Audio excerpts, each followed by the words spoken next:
Congratulations, you have made it to the end of the video series. In this specific last video, number 9 video, we're going to talk about banners and headers. So you've learned how to create catchy text, catchy shapes, you've learned layers, you've learned how to, remove a object or anything else from a background. Let's take all of that and let's create a banner and let's create a header. Banner, header could be the same thing. It just uses the same concept, so we're just going to create one of those.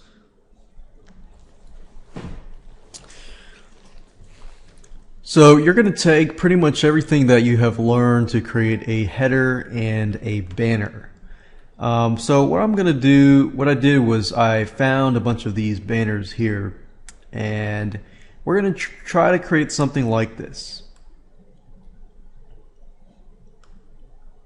So the first thing you need to do is, of course, to create a new image.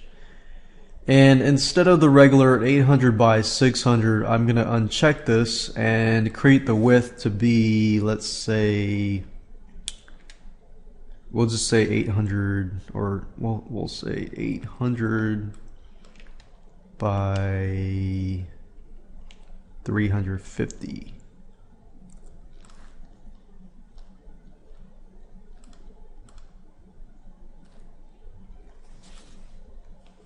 And I kind of want to, I'm going to change that. I'm going to resize that to be about 950 and then by 250 because I want it to be wider. Alright, so I'm going to move these to the side. So the most important ones would be the layer and the tools.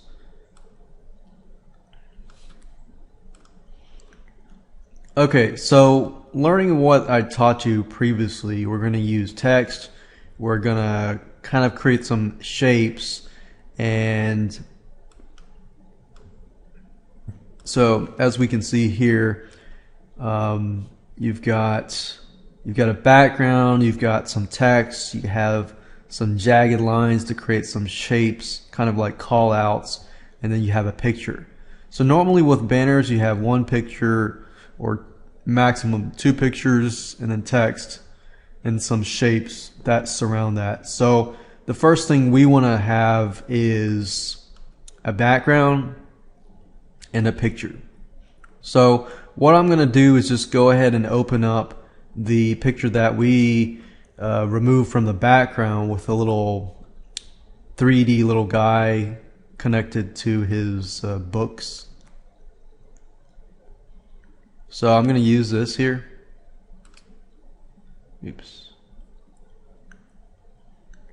And we just want to import him as a layer. So I click on layer, I'm going to import from file, and then I'm going to find that file, which is test.pdn, and click on open and import that layer.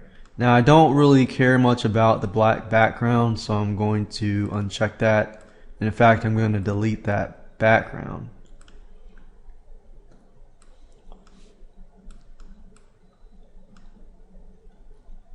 And I'm going to zoom out.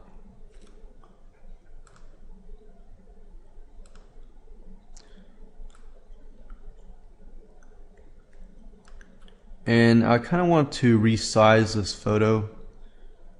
So I'm just going to make it smaller as such.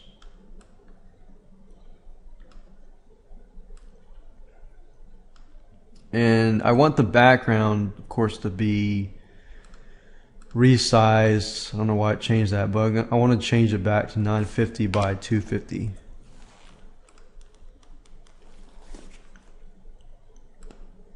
So we have that.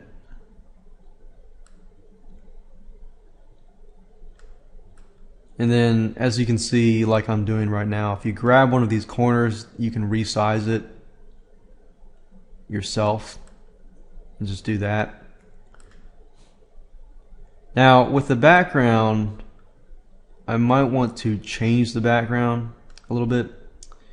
So for example, okay, when we look over here, you don't really see a really solid background. You kind of see a background with kind of shapes on it or some sort of gradient. So what I'm going to do is, let's say that I want to make this the background. Let's change the background a little bit. So let's change the background in this case to be, let's see here.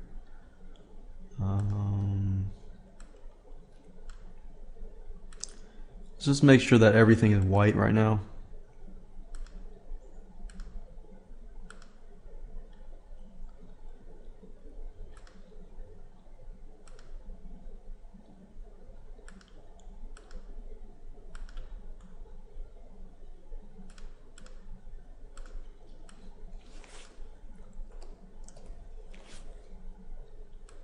And I'm just trying to cover all this stuff with white in the background.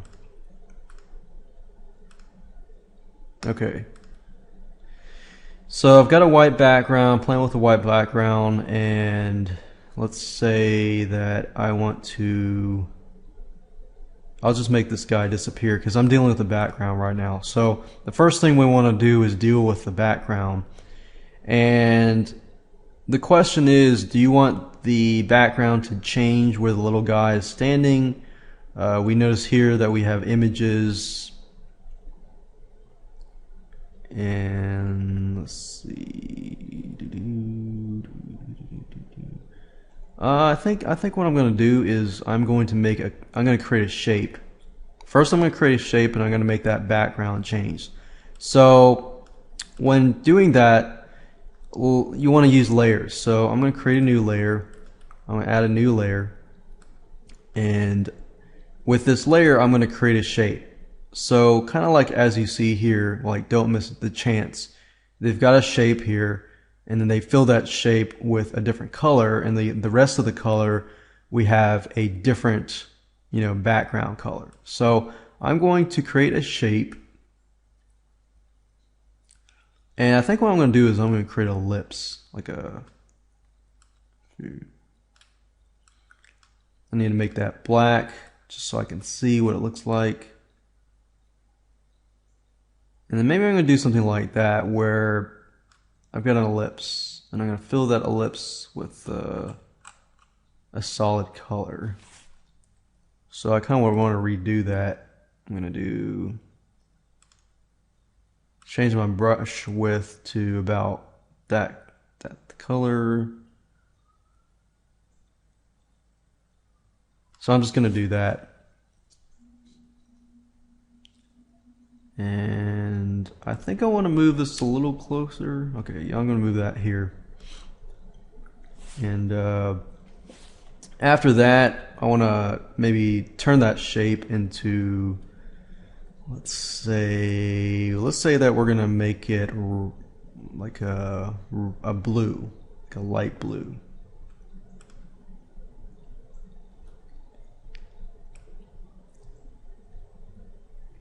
So once I've found a color that I want to use, I'm going to use that, and then I'm going to fill this shape with this color. And then as you can see here, I'm dealing with 3 different layers. I'm dealing with this layer, which is the shape, and then I'm dealing with the background. So now I want to change the background to something like red or something. So let's choose red, but I want a dark red. I don't want like a, not too dark, but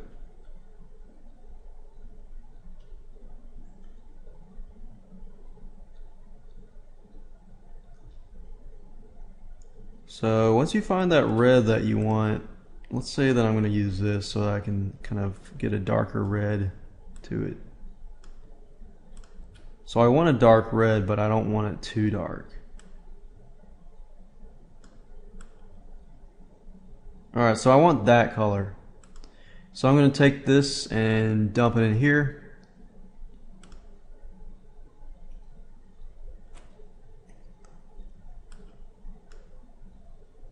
And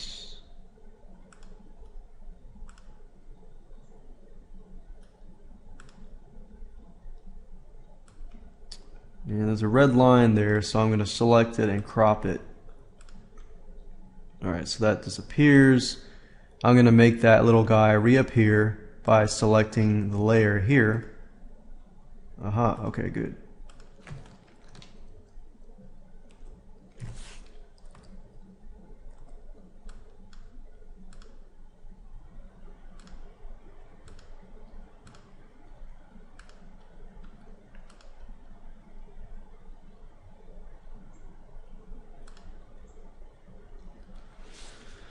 Alright, good. So I have that done there. And then let's say that I want to change the background because I'm selecting this red area. So I want to use some sort of effect to create something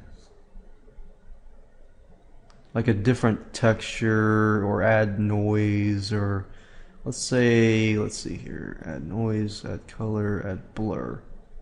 Maybe I want to do some sort of blur, but not too much of a blur. So I might do a motion blur, but not too much.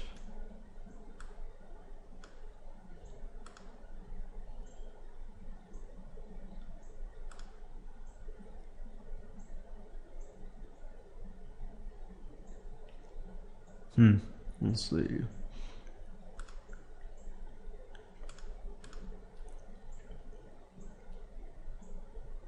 I'm not trying to make anything too wacky. If I change the texture to look like this, it's going to look too wacky, and I don't want it to look too wacky because you want to try to keep with something simple. So maybe I'll add some noise, not too much noise.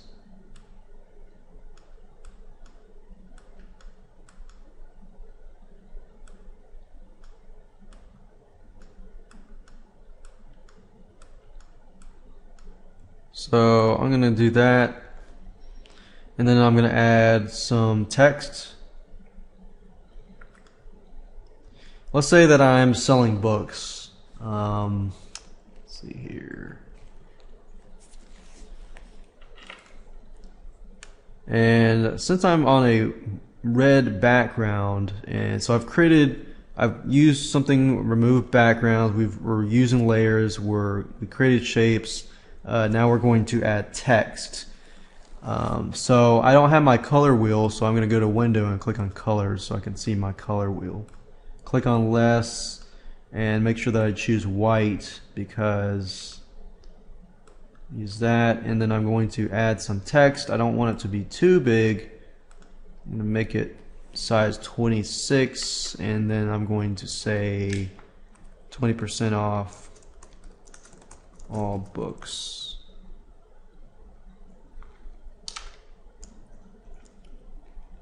And then 4 days only. And I want to center that. I want to make this a little bigger, not too big.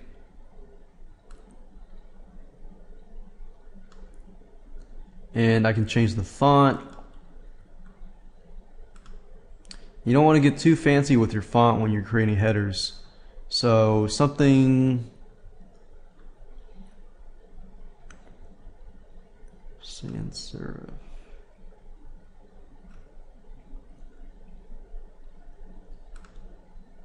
Something somebody can see that's easy, quick and easy to see. So we could use something like that.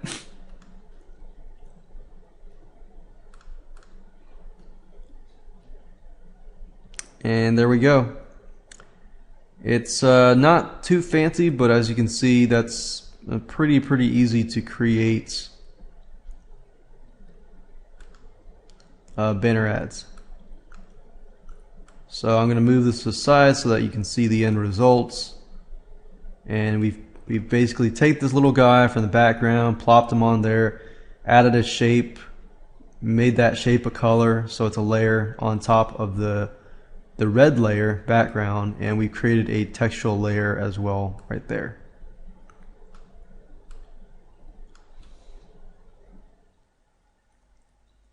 And if you want to change the text, you can always do that.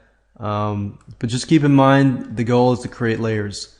The more layers you create, the better and easier it's going to be to edit. So let's say you put this layer on top of all these layers.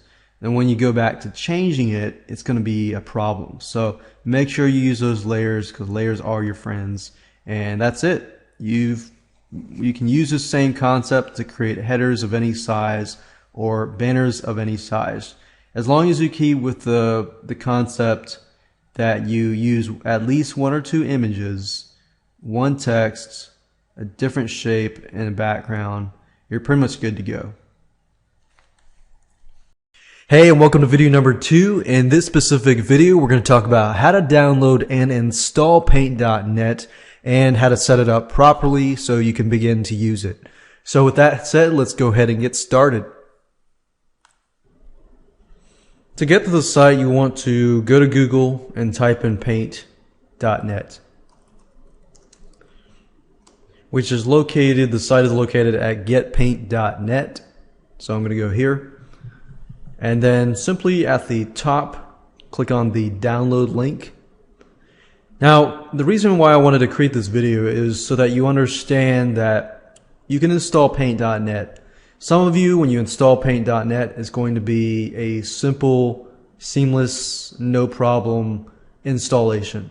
But some of you, when you install Paint.net and you do not have the Microsoft .NET framework, if you do not have it, then either Paint.net will prompt you or you can try downloading it yourself.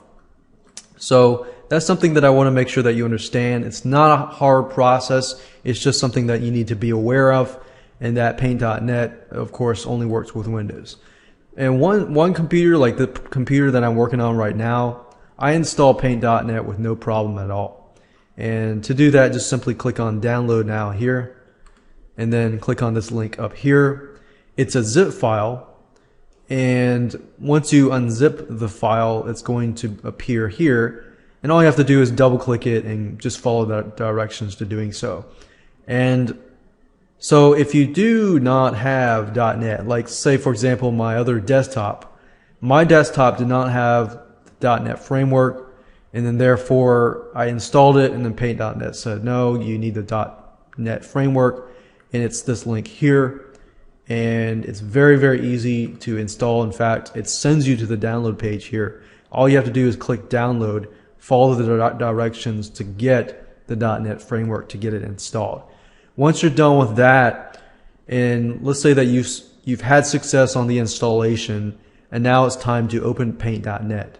So to access it, you can either find the link or the icon on your desktop and so forth, or you can open, let's say, click on the start button here and then click in the search area, Paint.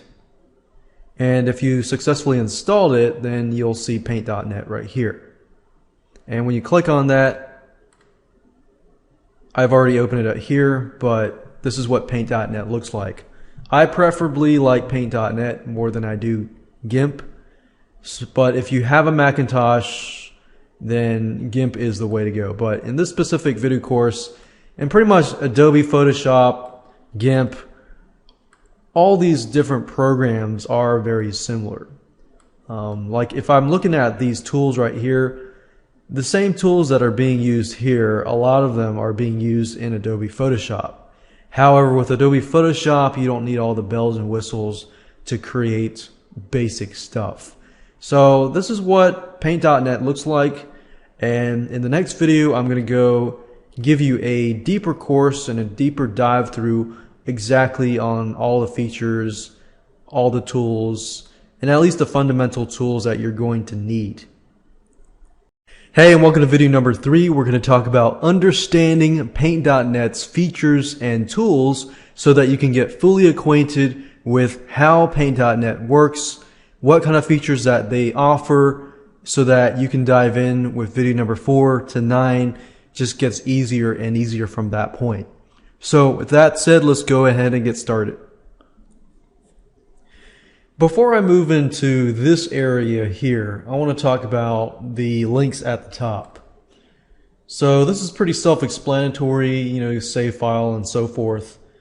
and editing is pretty self-explanatory. But when we move into the view section, this allows you to zoom in and out, and of course there are shortcut keys. I prefer to use the shortcut keys to zoom in and out. You can see the actual size. Let's say you're zoomed in and you want to see the actual size, you can do that. What I try to do is when I use paint.net is to turn this option on, the rulers, because this will give you an idea of how big your picture is and how big your header is. Let's say you want your banner to be 486 by, let's say, 68 pixels, and you're going to need to be 4 over here. So the ruler really helps. So when I get started, I try to turn the ruler on. And you can change the measurements between pixels, inches, and centimeters, but by graphics, usually graphics are measured by pixels. So I just keep it at pixels by default.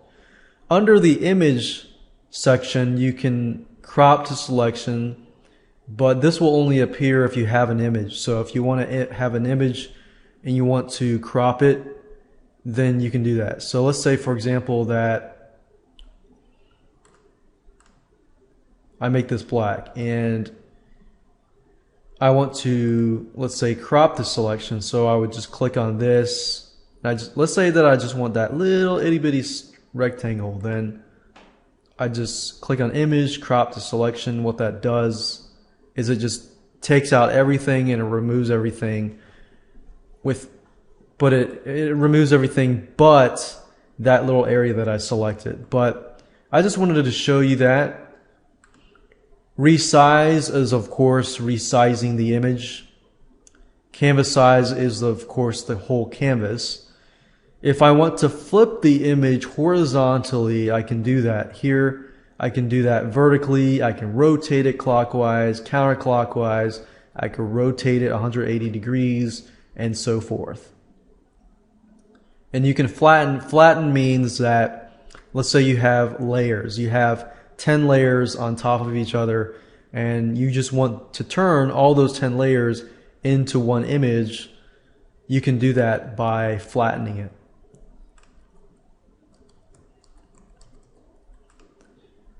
And under layers, this gives you the ability to add a new layer, to duplicate a layer. Let's say you have a layer of a checkbox and you want another checkbox. So you just choose that checkbox and then you can duplicate that layer. Now I'm going to talk more about layers in the future videos on layers. But layers are your friends, and layers definitely make your life easier. Adjustments. So let's say you have an image and you want to make it brighter, or you want to make it black and white. You want to change the contrast. You want to change the curves. You want to change the hue and saturation.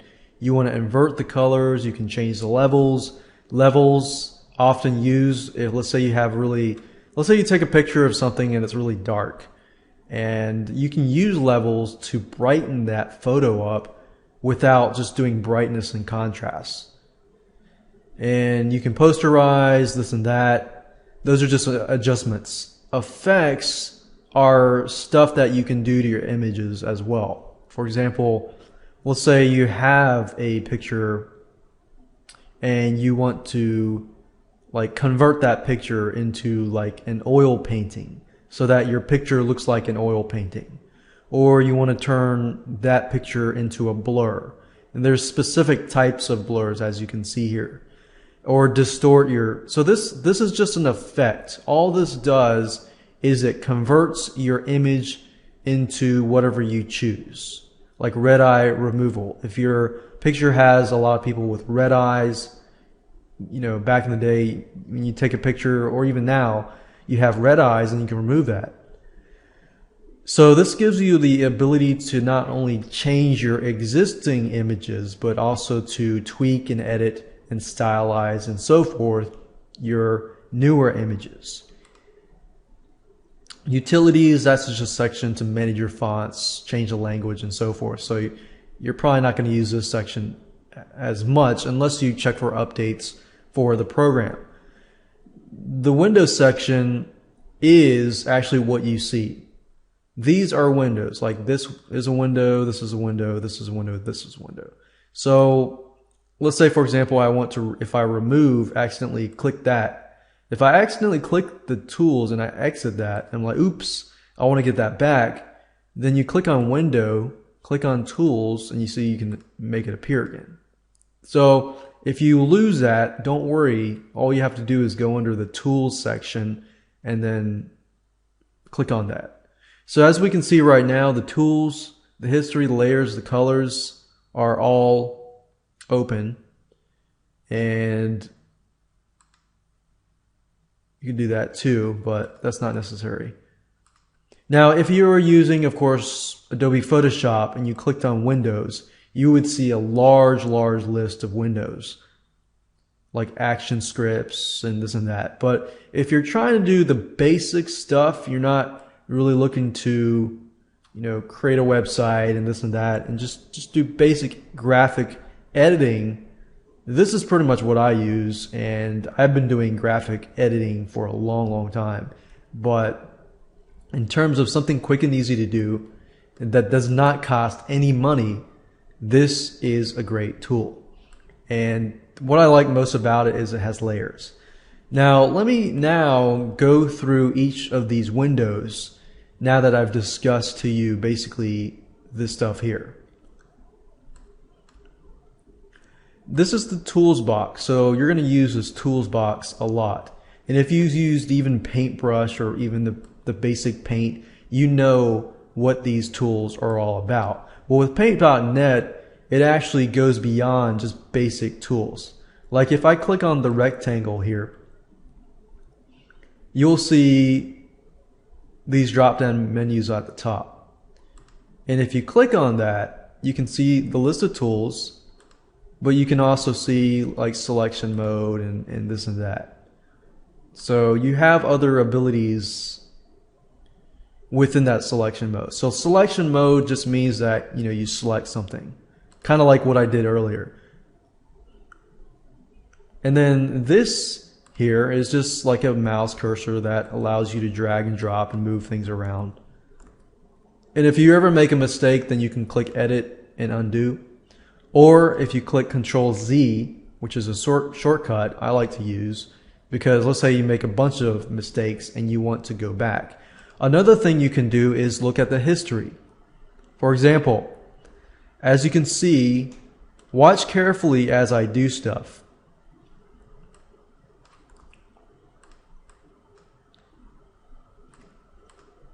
As you can see, this is the history. So that means like if I want to go back all the way back to the original, I just click on this. But if I want to go back to a specific point, I can just click that and so forth. And what I like about this tool is let's say that I go back and I said, no, oops, I accidentally did the wrong thing. I actually want to go back forward. So I click on that. So I get back to my place. So that's what I like about Paint.net. It's pretty neat. So the history is a very useful tool if you make a mistake and if you want to revert back or forth, then that's the beauty of that. So that's that. The lasso tool basically allows you to, as you can see, draw around a shape, and we'll be using this to kind of remove a background and so forth. This tool is move selection, so it allows you to move things around and so forth. This tool here it's an ellipse, basically a circle, and you can select an area. So you can make a circle, you can make an oval, you can make an egg, and so forth. And if you want to move that selection around, you can move that with using this. Magic Wand tool, if you're not familiar with the Magic Wand tool, we'll actually use that more when we actually create stuff. But the Magic Wand tool is a highly used tool. Let's say you want to select an area, like there's a person here and you want to select the background around them. The magic wand tool helps you to do that in combination with the lasso select tool. And this here allows you to pan back and forth. This of course allows you, it's the bucket, so as you can see, you can change colors and so forth. Gradient basically allows you to create gradients. So you have solid colors and then you can have gradients here. So let's say, for example, I just wanted this piece over here. So I could take the lasso tool and just take that out here. I could do something like crop selection, and there we go. So that's a gradient tool. This is the paintbrush. This of course allows you to paint. And this of course allows you to erase. And of course you can increase the brush if you want to, simply by going up here. So if you've noticed a pattern here, every time I choose an option, you want to look at the top here because there might be other options up here. This is the pencil tool, basically like the paintbrush, but it makes it thinner. This gives you the ability to pick colors on the page. So right now it's white, but let's say for example that, you know, I fill it in with this color and then I, you know, make this color into, let's see, yellow. And then if I were to use this color picker tool and it was that color and I wanted to make it this color, all I would have to do is click on it and then it would turn whatever I point my color picker to, it would turn that color into that color. So then I can use that color. This is the clone stamp. Basically just clones the areas. Recolor gives you the ability to recolor areas, but we won't use these tools as much. This is the text tool, of course, which gives you the ability to create text and so forth. This gives the ability to create lines and curves. This gives the ability to create rectangles. You can create bigger rectangles, smaller rectangles, and so forth. You can create the color of the rectangle, whether it's a filled shape, an outline, and so forth. And these are right here are just a bunch of other shapes. So we talked about the history, we talked about the tools, we talked about colors indirectly by showing you how to use it, and layers, we'll talk more about layers later on. But as you can see here, this is one layer here. Layers will make your life a lot easier. So that's pretty much it. As you can see, it's very, very simple to use. So with that said, let's move on to video number 4. Hey, and welcome to video number 4. I'm going to show you how to create catchy text as well as creating that cool mirroring effect with your text. So I'm going to split this video up into 3 different steps. Step number 1, I'm going to show you how to create text. And then step number 2, I'm going to show you how to turn that text into a gradient. Gradient meaning if you look at, let's say, a text, it looks like this. Imagine this was one color, if it was blue. And you know how you have lighter shades of blue and darker shades of blue, kind of like that shiny looking effect. So I'm going to show you how to do that in step number 2. And then step number 3, I'm going to show you how to do the mirroring effect, kind of like what we talked about earlier. So I'm going to show you how to do that, but it's a step-by-step process so that you can learn, fairly easy from step number 1 to step number 3, and it'll be very easy for you to implement once you understand that. Step number 1 is, of course, to create a text. So I'm going to show you how to do that right now. All you have to do is click on the text here and then choose the color that you want to make. So in this case, I'm just going to keep it at, let's say, dark blue.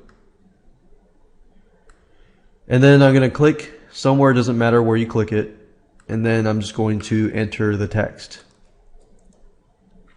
Now, if you want to change the font, you can do so by clicking here. And as you can see, the beauty of Paint.net is it shows you what the font looks like.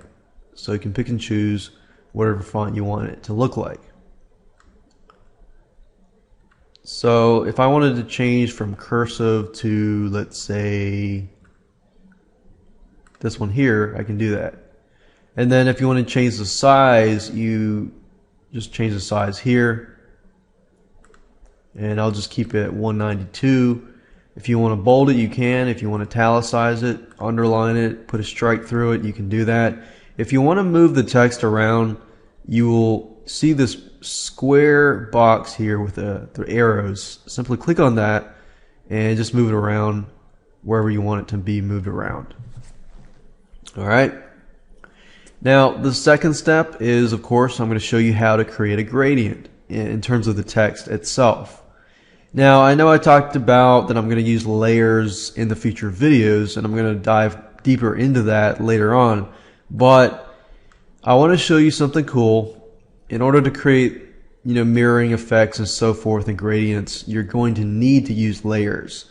So to keep it simple, however, I'm just going to use one layer, and that's it. So I'm going to start from scratch. Whenever you create a gradient or anything like that, then mirroring effects, you're going to need to create one layer. So all you have to do is click layer and click add new layer. And Paint.net is automatically going to give you a layer with no background. And that's what we want. So I'm going to uncheck this. All that means is that it makes it disappear just for the moment. And I'm going to click on the same text, click text, and add the text that I want to.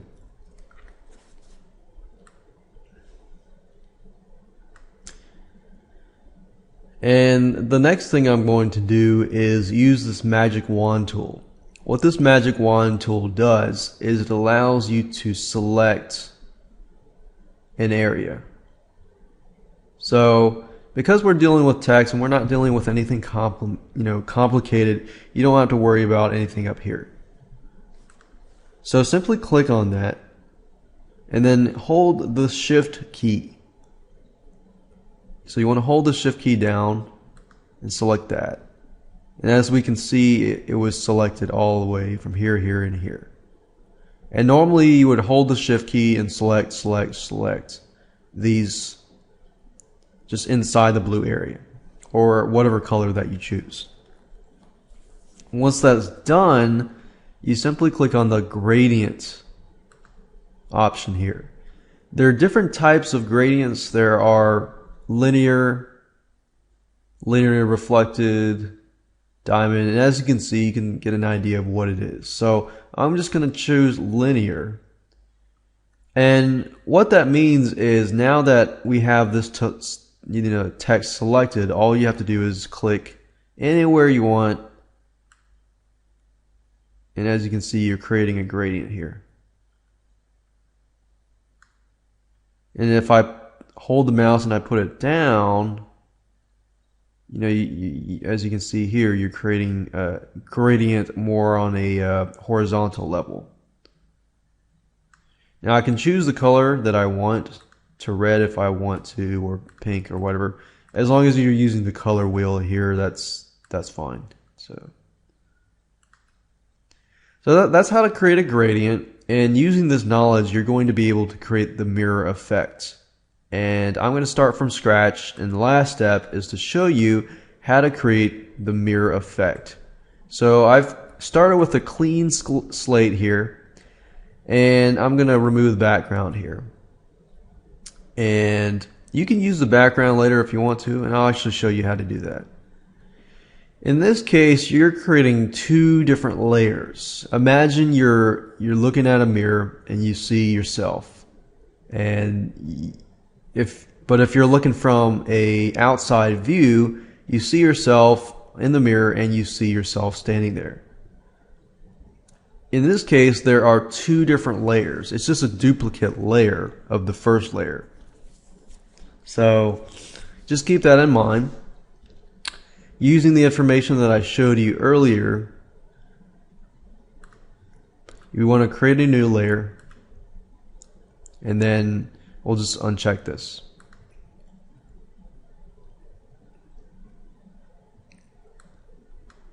And actually, I'll leave that here just so you can see, what happens and so forth. So, of course, step number 1, click on the text tool, and then choose a color that you want. Now, the background, let's see here. I'm going to probably change the background color to something darker just so you can see the mirror effect. So, let's say that I'm going to choose dark blue.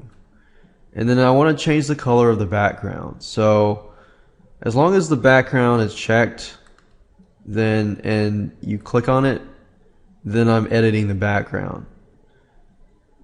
Now I want to fill this up, so I want to use the paint bucket tool and simply change the color, and that's it. Now I want to deal with the first layer, or the text layer. So I want to click on the text tool and make sure this is checked. And since it's dark blue, I want something lighter, let's say for example white. So I'm going to choose white here. Oops. And you can change the colors of the color wheel here. If you click on here, it'll change the color of that. If you click on here, it'll change the color of that. So that's just something to keep in mind. I'm going to move this to the side so that you can see this area here. Click on text, click here, and then add the text. And then, of course, move that to the location. Now, because we're dealing with a mirror effect, I'm going to make this a little smaller because there are going to be 2 layers involved. So I'm going to move this to the very top, and then that's all we've done. Now, remember how I talked about the mirror is like a second layer, but it's basically like a duplicate layer. So as long as this is checked, all you have to do is go to layers and click on duplicate layer, and then as we can see, if we click on the move tool here, you see that we've created 2 text. Alright, now I want to flip that because it's a mirror effect, right? So to do that, all I have to do is make sure that I have that text selected, and anytime you move a layer, I'm not going to be able to move this layer unless I choose that layer, as you can see here. But I'm going to click on this, and then I'm going to flip that layer. So you can either flip it horizontally or flip it vertically. We want to flip it vertically so it looks like this. Aha! So you're kind of getting an idea here. So you can use the arrows on the keypad to do this.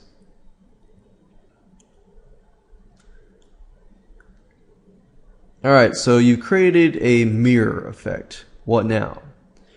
Using the information that I showed you in step number 2 to create a gradient, you're basically going to turn this second layer into a gradient.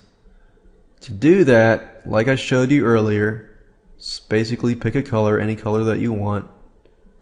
I guess in this case we'll just pick, we'll stick with the dark blue.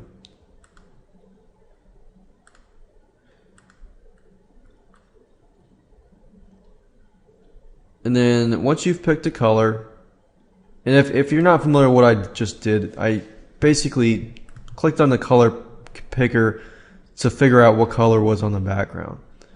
And then I'm going to click on the gradient tool. Oh, of course I've missed a step. Of course I need to select that layer. So make sure you select the right layer first. Once you select that layer, use the magic wand tool.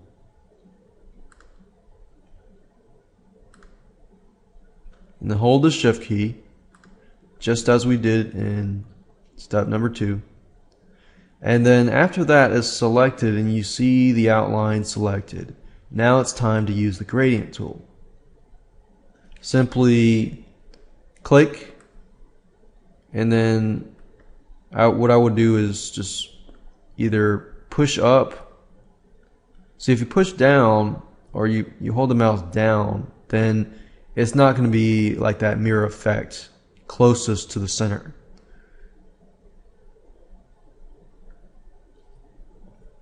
So let's say do that. And then you'll see this little circle thing. If I make this circle thing, as you can see, it gets darker. So just play around with that a little bit.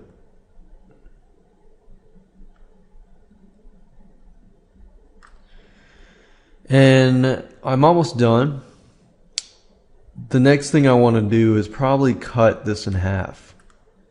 So what I mean by that is, okay, you're looking at this and you see the mirror effect here, but you really don't care about this stuff here.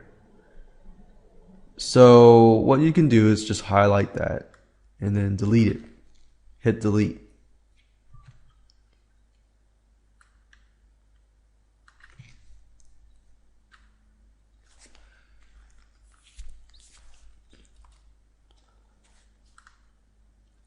And you can play around with it if you want to, change the gradient a little bit. Oops. Yeah, so don't forget to click the magic wand tool to select that layer. And that's it. That's how to create a mirror effect. You can play around with it a little bit more with the gradient tool to make it a little look better and so forth. Hey, and welcome to video number 5. We're going to talk about how to create catchy shapes that you can add to your designs. Creating shapes is very easy to do, and I do want to make a mention here that if you ever want to, refer to the layers video or refer to the plugins video in the future, this video series isn't really cumulative, so meaning that you can skip around if you want to. But keep in mind that when it comes to the banners and the headers, that's when it's actually cumulative. So we actually take everything that we've learned in the video product and use it for the banners and the header section. So I just want to make that clear before we move on, that you can move forward as well if you want to. Now, we're going to create shapes in this specific video. So the best thing that you can do is either you can create, squares, you can create all these other all these other things. But if you want to create like really cool shapes and effects, then you want to go under the effects section and then click on render. And you'll see a bunch of shapes that you can create and this and that. Now, when you start out with paint.net, you don't receive all of these. You might receive only a few, and that's fine. You can just use whatever you have. Or if you want a lot more, you can refer to the plugins section, plugins video section, which is video later on. And I basically show you where to get these effects, where to get these plugins, and essentially what plugins are they are effects. So you can find shapes and effects and so forth, and all you do is find them, download them, add them to paint.net, and it's very easy to do. But if you want to get more, I want to make a note and tell you that just refer to the plugin section if you want to do that. Now, if you click on render, by default you're going to have shapes, and all you have to do is simply click on one of these, whatever you might have, because some of you might have something different, and you just click on shapes. And then in this case, I can choose a shape. So what I like about paint.net is you can see what's happening in the preview section over here. So as you are creating shapes, you can see what's happening here. So I can click on square, I can click on circle, I can click on triangle, diamond, star. As you can see, we got many different types of cool looking shapes. So as you can see, they're not just circles and so forth. There's spiders and bats and butterflies and snowflake. Like for example, right now is wintertime, so I could create something like this. I could change the line style so that either it's solid, it's a dash, it's dots, and so forth. You can make it flat. You can rotate it. Do really cool, neat, cool stuff with this. So simply by using the effects, under render, and then you'll find a bunch of shapes that you can use. Now if you don't really care about getting all fancy, however, you can stick with the regular shapes.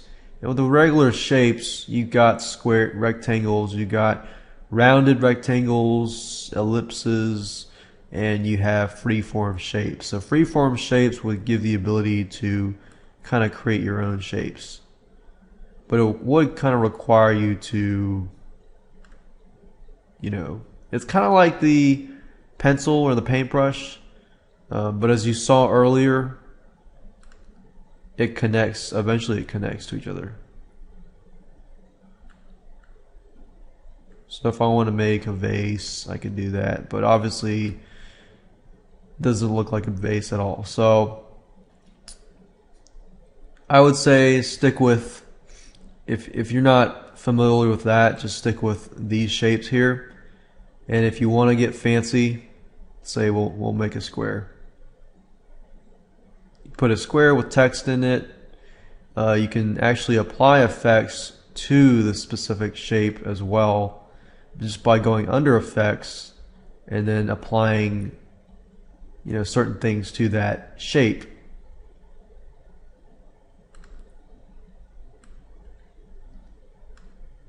So you can do things like that. And the whole idea here is you can create shapes, but to make that shape fancy or anything, click under effects, go to render or distort, anything you want. And like I said earlier, if you want extra effects or extra shapes, just refer to the plugin section, and that'll show you how to get shapes, how to get effects, and so forth. But it'll show you how to get effects, but you can apply that to getting shapes as well. So as you can see, it's a very easy thing to do. You can create this. You can change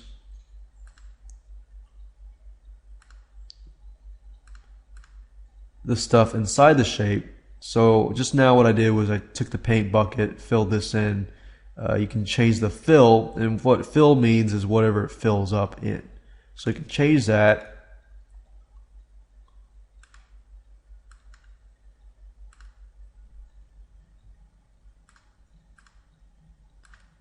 Fill that in, and it's checkerboard and this and that. So, and like I said earlier, it really depends on what you're creating. If you're creating something professional, you would probably want to keep with something conservative. If you're creating something wacky for a wacky audience, or not necessarily a wacky audience, but something that's more artistic, then you can fill in stuff like this. But just keep in mind your audience and who you're dealing with whenever you're creating graphics, so that you can create something that is eye friendly to that specific audience. Hey, and welcome to video number 6. We're going to talk about how to remove the background of a picture. So let's say, for example, that you have an object from a picture that you want that object, and you want to remove that object and add it to a different picture. Well, we're going to show you how to do that quickly and easily. So the first thing that you need to do is to find a picture that you want to take the object out of the background. In this specific video, I'm going to show you 2 different examples. And before I go there, I want to say that anytime that you have a solid background, like a white background or a black background or anything like that, it's going to be a lot easier. So the first example I'm going to do is one of these where there's a solid background. The second example that I will do is going to be a background that is a little more complicated. It's not exactly a solid background. For example, this photo here, let's say I want to take the business people out and remove the clouds. I'll show you that in the second part of this specific video, just so that you can get an idea of how all of this works. So I'm going to pick a picture. I'm going to pick this picture, and to open it in Paint.net is very easy.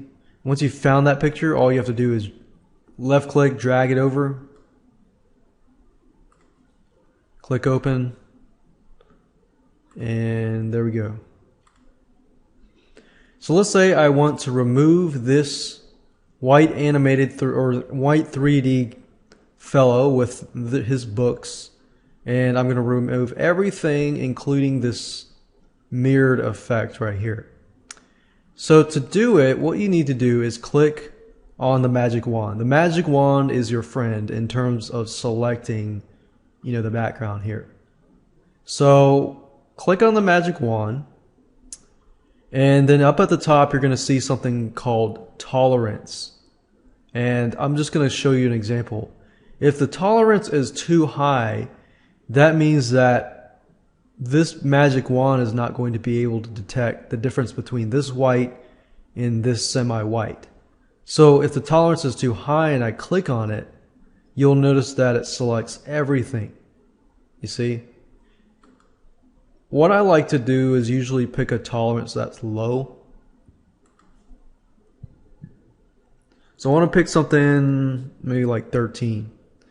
So if I click it again, you'll see that it actually selects everything around this person minus this part.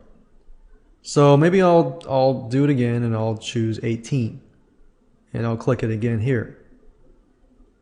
But now you see it selects more, but then it cuts into his head. So I might need to decrease that a little bit and click again. Now, because that's the case, I'm just going to have to work with this. Now, the blue area here is where it has selected it. Once it has selected the area or the background, what you need to do is just click on delete.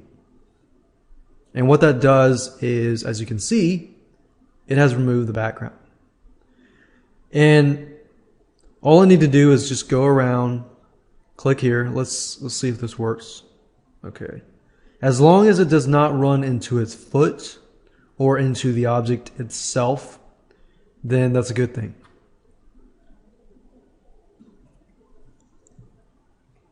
Okay, good.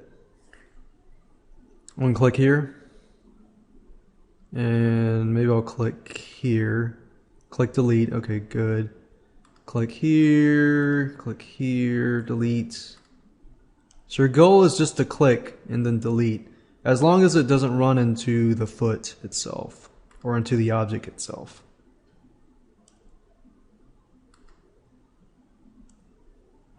And it's not going to be perfect. I'm going to show you how to get it deeper.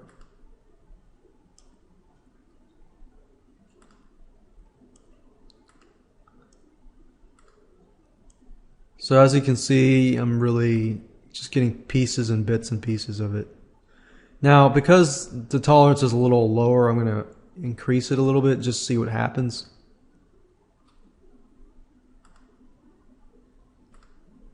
Okay. So you're just going to have to tweak the tolerance a little bit.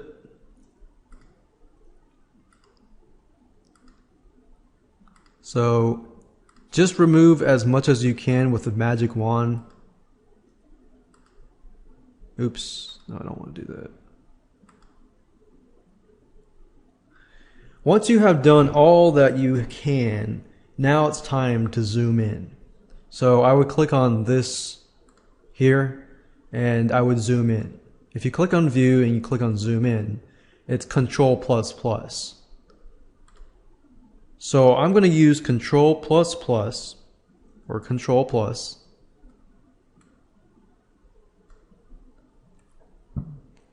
And then I'm going to have to navigate around this picture. Now, what I want you to do is look carefully for anything that is attached to it. And what I mean by that is like stuff like this. And the only way you're going to be able to see that is if you zoom in. So you can see all this. So all of this stuff needs to be removed. And I found the best thing to do is to either use the eraser and just, click, click. And sometimes you might need to zoom in, closer. Now you may not need to have a perfect job. However, you want to do the best that you can. So you can use the eraser tool. You could even use the lasso tool if you want to. The lasso tool requires you to use your mouse though, so it's a little more tedious.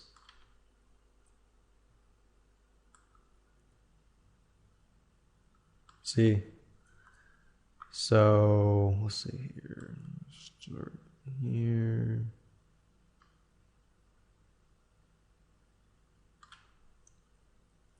So I'm going to pause it in a minute, and basically what I'm going to do is just go around the whole thing and just do this the whole time.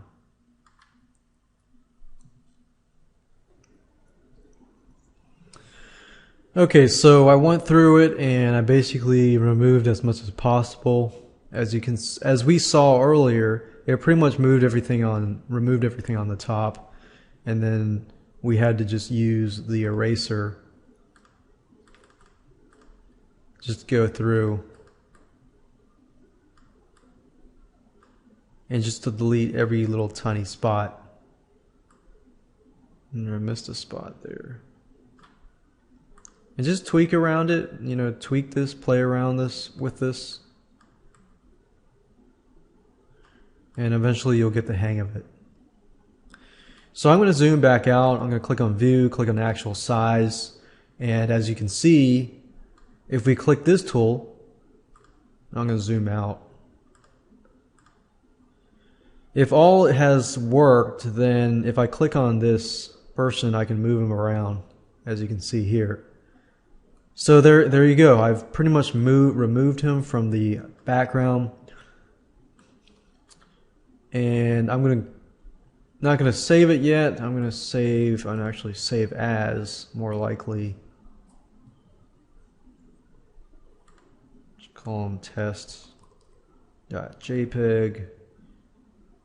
And then when you save it, I usually save the quality as maximum. And then let me just show you something that's really neat. Once you add a layer, let's say for example, and I'm going to add a layer and just add a background to him.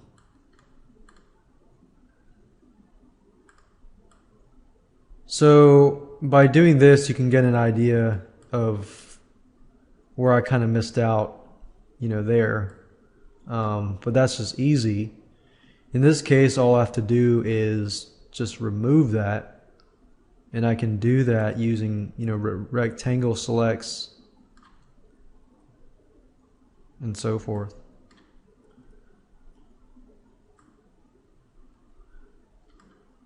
So adding a layer, and I'll talk more about layers, but adding a layer and then adding a black layer behind it gives you the ability to kind of see which parts that you missed out on. Like right here, I missed out on that part.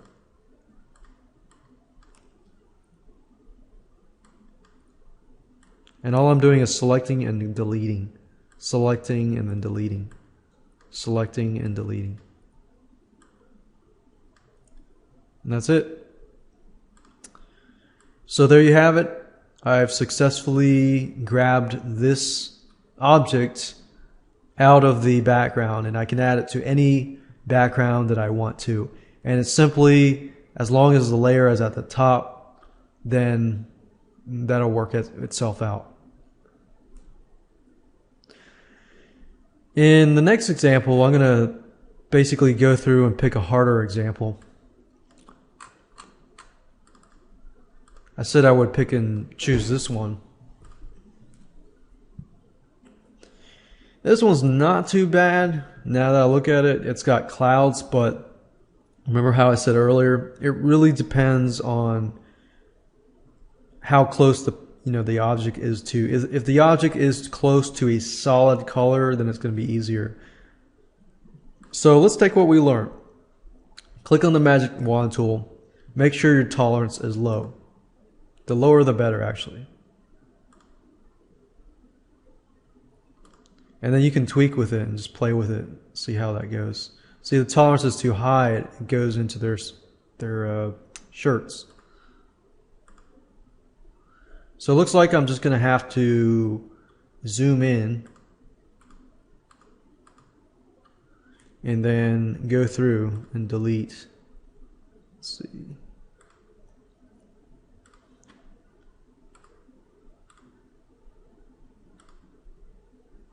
Like this woman's shirt is too white, so it blends in.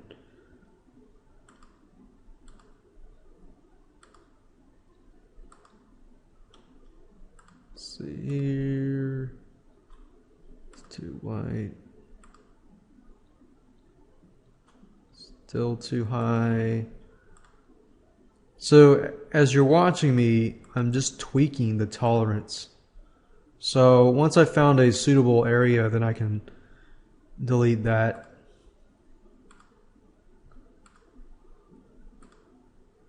As you can see, I'm really going after the background that's close to the person. It may not be the perfect the first time, but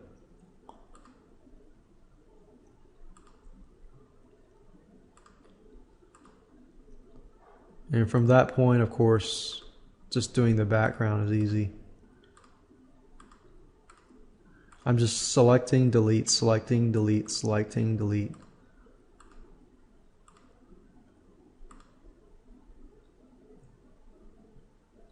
All right.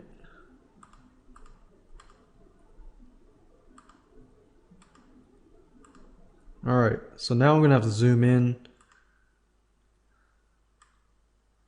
And this process will take a little more time just because and what I like to do is, of course, if you can remove everything close to the object itself, then of course everything is easy.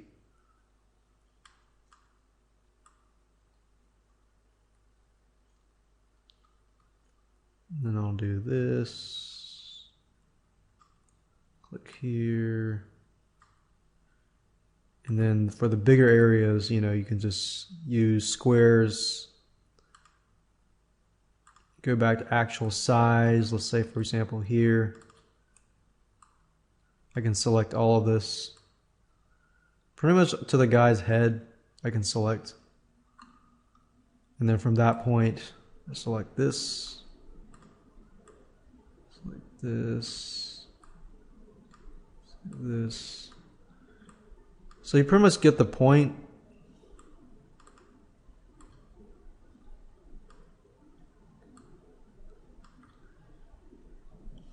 And then I find the easiest is once you've done that, then create another layer, add a layer, and turn that layer black.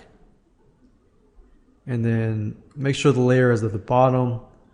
And by doing so, as you can see here, you see the areas that you've missed.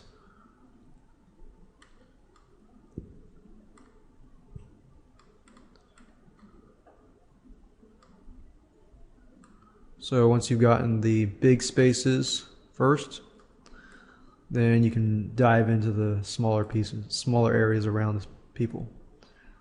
And that's it. That's pretty much how everything works. You can continue to do so to remove everything. But as you can see, it's not a hard process. It just takes time. And as long as you remove the background closest to the object, removing everything else should be fairly easy to do. And don't forget to save it when you're done. Hey, and welcome to video number 7. We're going to talk about layers. Layers make your life easier as a person who is editing graphics. So graphic designers love layers just because with layers you can move objects around, you can move objects behind an object, in front of an object, and you can just do a lot of stuff much easier. So in the previous videos I talked about the basics of, adding one layer and this and that, but now I want to show you the full potential of layers. So under the section we have layers. You can add a layer, you can delete a layer, you can duplicate a layer, you can merge a layer down, you can import a layer from a file. Say you want to move this layer to a different file, you can do that, and you can do other things like that. Now I'm actually going to walk you through step by step on exactly what do all of these mean. So what I want to do is I'm going to use this previous example where we remove this object or this little fellow here with his books from the background, and I want to place him on a different background. Now of course add a new layer. Basically, like I kind of mentioned earlier, layers are basically layers. So imagine you have 10 sheets of transparent plastic sheets, and on each of those sheets you have text, you have images, you have so forth. So with that you can move it, you can put it in order, you can put one in front of the other and so forth. For example, if I were to put this background or this layer, this black layer above, what that means is whatever's on the top is on the top. Whatever's at the bottom is the bottom. So if I were to move this to the top, and then of course you have a black sheet layer on top of this person here. Now Paint.net does give you the ability to unselect layers. For example, let's say I create a layer, but I don't want to see that layer at the moment. Then I can uncheck this box. And then of course I can move them back down here. And if I want to flatten the image or merge these two layers together, this is what this link is. It merges the layer down. So if I were to merge the layer down here, that becomes one layer. But I don't want to do that, so I'm going to click on to go back with the history here. This duplicates a layer. Basically that means that, let's say I want two guys. So all I have to do is make sure that I select the layer that I want to duplicate of, click on duplicate, and as you can see here I've got, two layers. So the only time you would want to use this is of course if in your graphic design you want to use two of them. So as you can see I've got two guys here. So let's say for example that I want to move this guy over.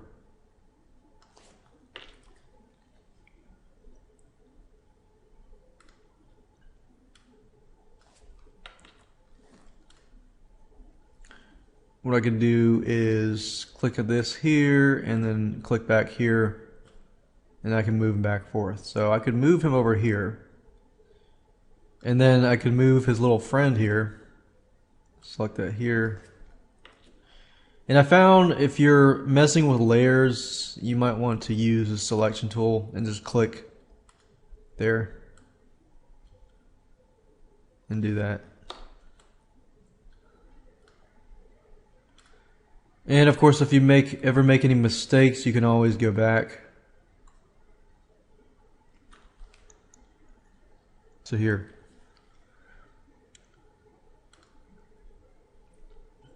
Now if you want to import a layer from a file, you can do that. Let's say for example I'm going to just save this file, and then let's see, you want to make sure that you know where that file is located.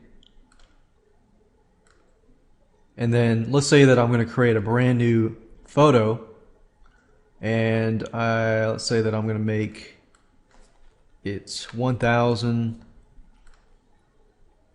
So that's what that layer looks like. I'm going to zoom out. And let's say that I want to take that layer of that little guy and just plop him in here.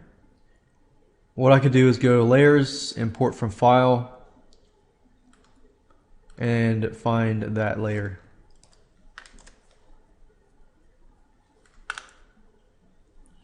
And it's test.pdn. And what that does is it just imports all of those layers into that file. So let's say, for example, that I am creating a header, and I'm actually going to use this in the header example. Let's say I want to import him into the header. I can do that. And then the layers that I do not want, I can simply select and delete them, or just uncheck them as well.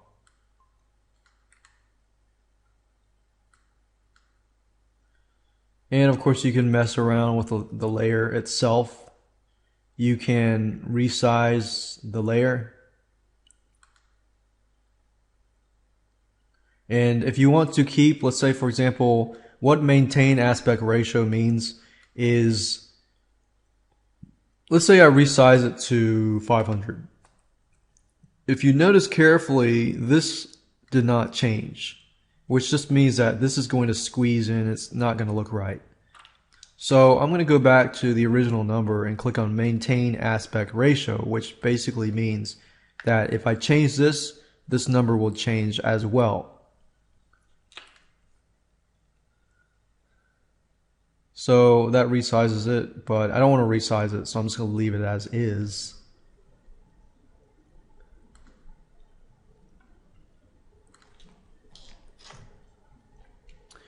And you can also import other images as well.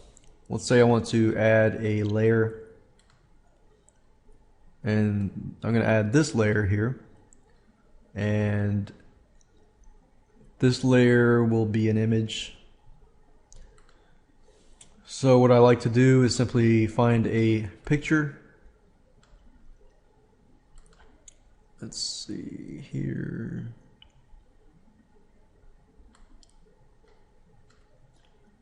Let's say that we're going to add him to this domino piece.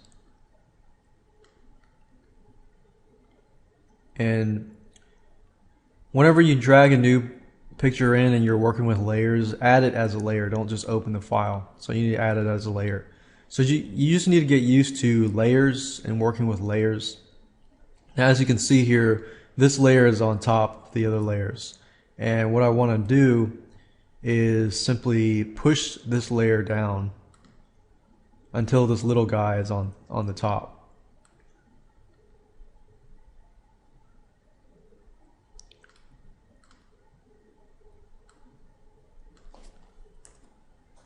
And remember to select the selection box and then go back here, and then you can move them around.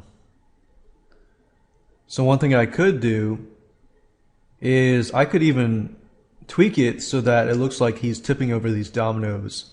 And to do that, as long as your layer is selected, then I can go in, let's see, I can zoom in, and then I can basically just select the books.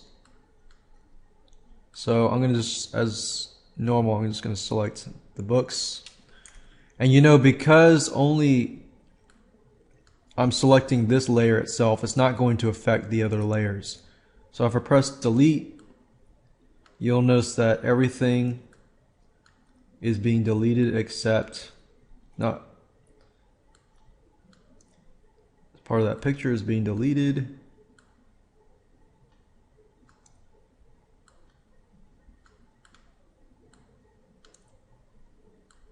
And as you can see here, that's the way to go.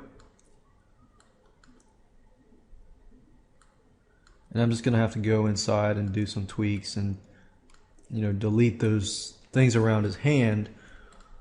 But if I go zoom back out, actual size, zoom out. As you can see, I've pretty much manipulated the photo so it looks like he is pushing over the dominoes pieces. See how neat that is? And that was because the beauty of layers That made my life a lot easier. Now, a good practice to do is once you're done with a photo is to only keep the layers that are part of that picture. So I did not use this layer, so I'm going to delete it just to keep everything clean. And then, let's see, I'm just going to leave that as is.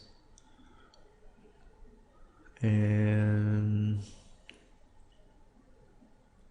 I could add another layer for text and so forth. So the whole idea here is to use layers as much as possible and make it nice and neat so that you only are using layers that you want to be using. So let's say, for example, that I want to remove the background on all those layers and just place this little guy with the dominoes on a different background. To do that, simply watch the video before, and it's really easy just to use this magic wand tool, and go through the process of doing that. So that's the video on layers.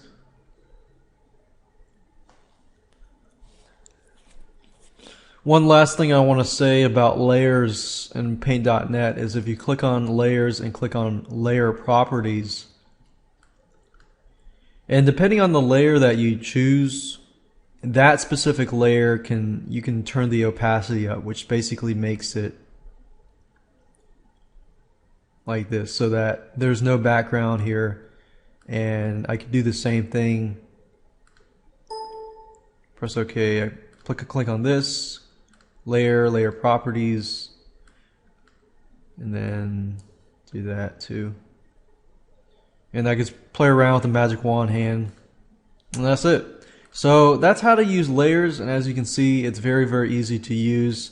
In the next video, I'm going to talk about plugins, and then the video after that, I'm going to talk about headers and banners, and how you can perhaps even take this photo here and make a header and a banner out of that by using the technique of layers. Hey, and welcome to video number 8. We're going to talk about plugins. You don't necessarily need to use plugins, but if you've used Paint.net and you want to expand, you want to use different effects and this and that, then plugins would be right for you. So if that's the case, then go ahead and watch this video. Plugins definitely will make the software a lot more powerful if you choose to go beyond the basic fundamentals. So plugins are basically like effects. So once I install a plugin, it'll appear under the effects section here. So step number 1 is, of course, to go to google.com and to find a plugin that you want. So go to Google, type in Paint.net plugins, and you will be met with a bunch of forums. What I like to do is I just go straight to the getpaint.net forum. I don't really go with there are a lot of other third-party sites, and you can do that too. However, you do keep in mind that make sure you have antivirus software on your computer and so forth. So what I normally do is, of course, go to the forums.getpaint.net under their plugin forum. Now, that's not to say that, anywhere you download any file, you need to be protected.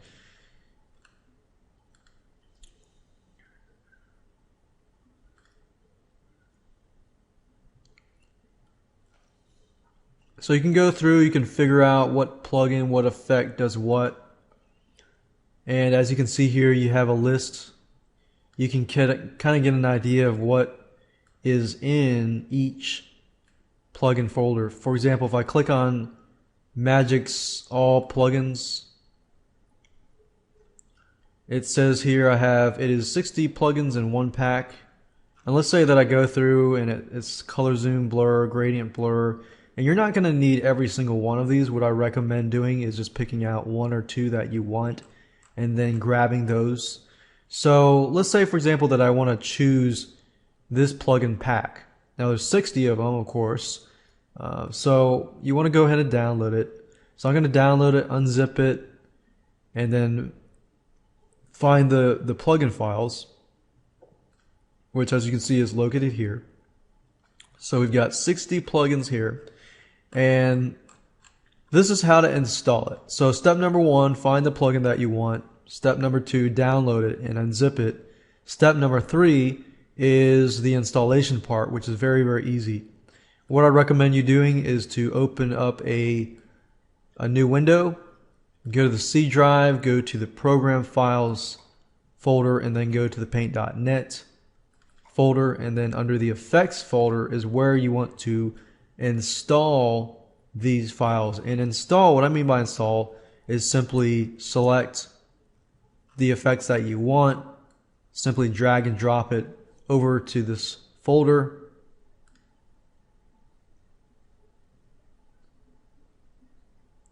and once that is done, all you have to do is open up paint.net. Now paint.net on this computer is already open, so what I want to do is of course save my files and then close it down. So essentially you want to reboot paint.net.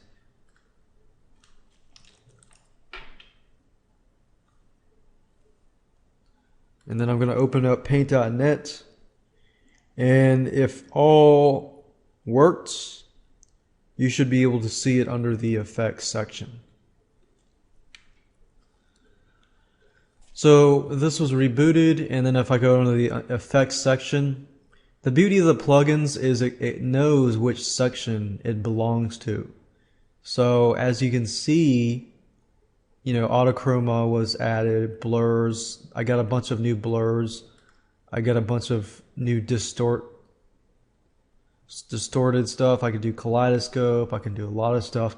Now a lot of this stuff, if you're using this video training course for business, then of course you want to stick with something that is conservative and professional.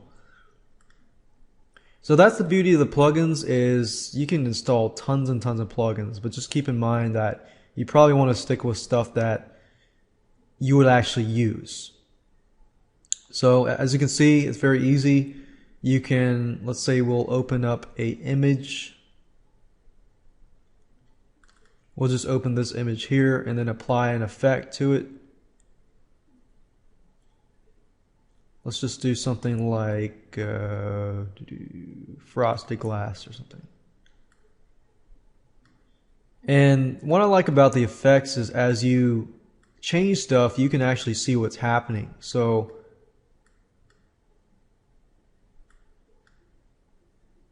I can make the smoothness better. Let's see. Once they're done, press OK, and then it applies it. So that's how to use plugins, and as you can see, over time as you add plugins, you can find a lot of plugins. This was just one guy's plugins, and he had 60 plugins. And as you can see within this forum here, there's hundreds and hundreds and hundreds of plugins to scour through. But I do recommend that you stay focused and that you don't get sidetracked and just start downloading tons and tons of plugins, because if you do that, eventually you're just going to overwhelm yourself and you're not going to be able to complete the task ahead. So as you can see, very, very easy to do. And in the next video, I'm going to show you how to create banners and headers, pretty much using everything that I've taught you thus far. Hey, and welcome to the Easy Graphics 101. In this specific video course, I'm going to show you how to edit graphics, and we're going to cover a lot of basic fundamentals so that you can create graphics, create banners, create headers, and so forth. It's going to be fun. It's going to be a lot of screen capture, so you're going to be able to look over my shoulder and follow me click by click. So with that said, let's go ahead and get started. This is video number 1. It's the introduction to graphics editing, and before I move on, I want to talk about a quick overview so you have an idea of all the videos in the specific video, how they relate to each other, and knowing this, I know it'll help you, implement this quicker and easier. First of all, this is video number 1. Video number 2, we're going to talk about how to download and how to install paint.net. And downloading, installing is easy, but how do you set it up and everything like that?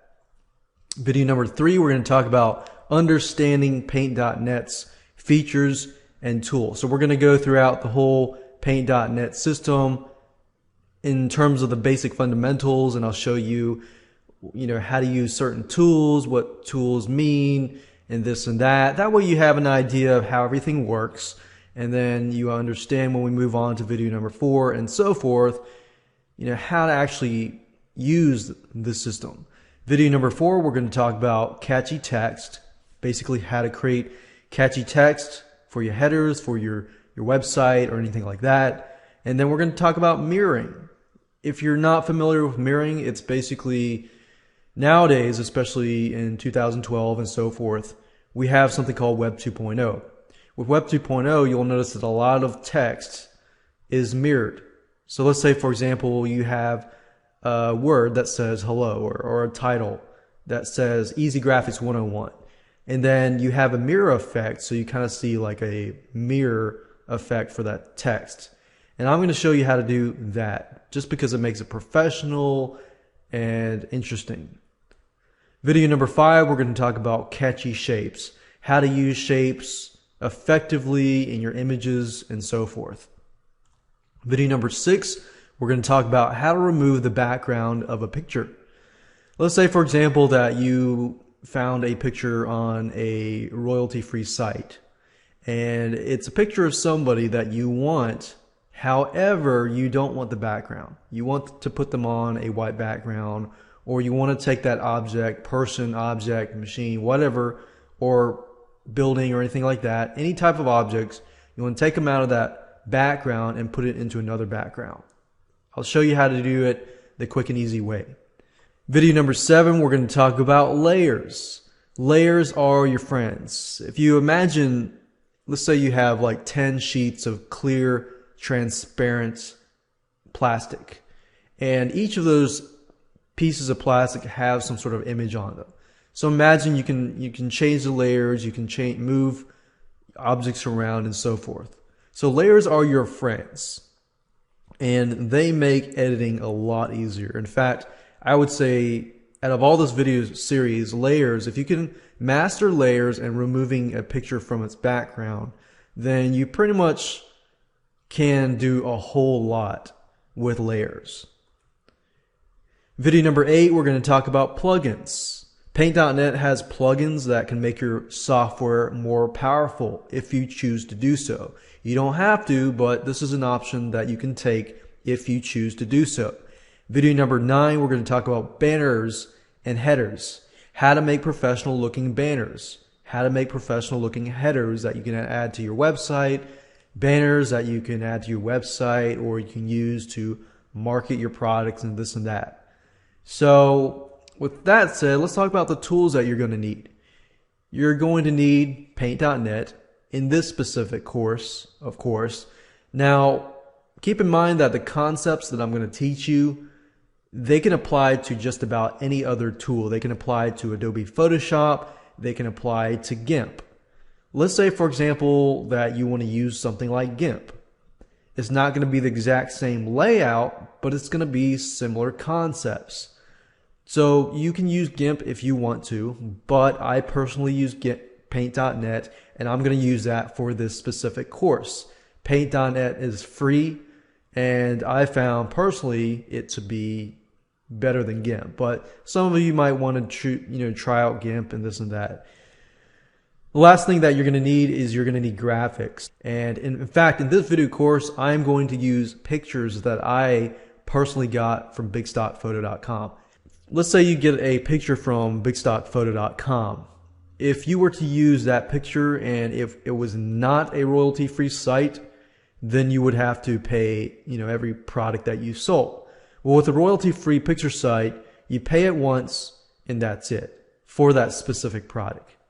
So with that said, let's move on to the second video, and I'm going to show you how to install and set up Paint.net correctly so that you can properly begin to edit the graphics.